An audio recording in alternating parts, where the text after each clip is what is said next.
You rightly said that it is India's World Cup to lose, and India has been extremely well prepared. I think well primed is the right word I would use for the Indian team ahead of the World Cup.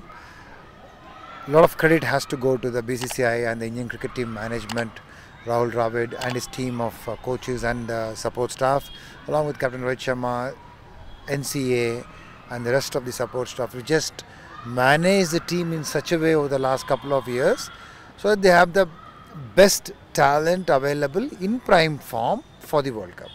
I'm so proud that this happened perfectly, and it happened for the World Cup which is being played in India. So all the more reason for Indian team to be at their best, and that is the reason why India are the overwhelming favourites. Absolutely, that is the reason why. I mean, everybody is saying, not apart from just the home conditions, these are the reasons why. And also, interestingly, I mean, it's probably would be a swan song for some of the big players. I know some of the players that you've been part of, you've been with that setup. We will come to that fielding bit of it later, but it's a big thing for these players, and I'm not naming them, you probably know who I'm talking about. Big thing. It's pressure. Is it what would be going through the minds of these players, having been part of them? You've seen them inside out. What is that thing that will be going through them at a whole home World Cup for these guys? It means a lot, I'm sure, despite many of them having played more than 3 World Cups. I think the home World Cup means a lot. Ash and Virat have been part of our home World Cup already, so they know what it is to be a part of a home World Cup. But that team had a lot of experience as well in terms of they had Sachin Tendulkar playing, there is Zaheer Khan playing. There was so much of a wealth of experience in the team, and they knew how to embrace the pressure. The reason I am saying embrace the pressure is because this team as well has to embrace the pressure. They need to enjoy the pressure. Yes, it's a home World Cup, which means a lot of positives, like knowing the conditions, knowing the crowd, knowing everything about what is going to be thrown at you.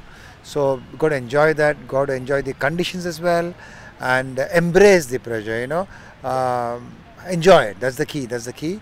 And I'm sure all these boys are equipped to do that. Many of them are playing the 2nd World Cup, a lot of them are playing the 3rd World Cup. Virat and Ash, like I said, are playing the 4th World Cup, Ash 3rd World Cup as well. That's the key, how well they embrace the pressure. There's a lot of travel for the Indian team, probably is the only team which is playing all matches at different venues.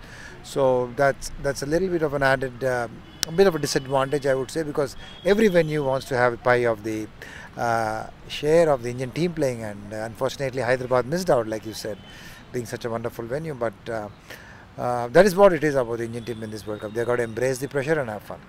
Your finalist for the World Cup? India, Australia. And whom India plays in the semi-final. So whoever plays the other semi-final. If Australia is not playing against India in the semi-final, then India, Australia. India, Australia. And who do you think the player of the tournament would be, and why? It's a tough call. You need a good all-rounder. I would put a lot of money on players like Sam Curran, Ben Stokes, Hardik Pandya, Ravindra Jadeja, who do both skills to be player of the tournaments. But if one of your openers gets going and scores 600 runs, like what Rohit did in the last World Cup, that can be phenomenal for any team. So you have a Gill in our team to do that. But player of the tournament is a tough call to make, but I would want Hardik Pandya to be the player of the tournament.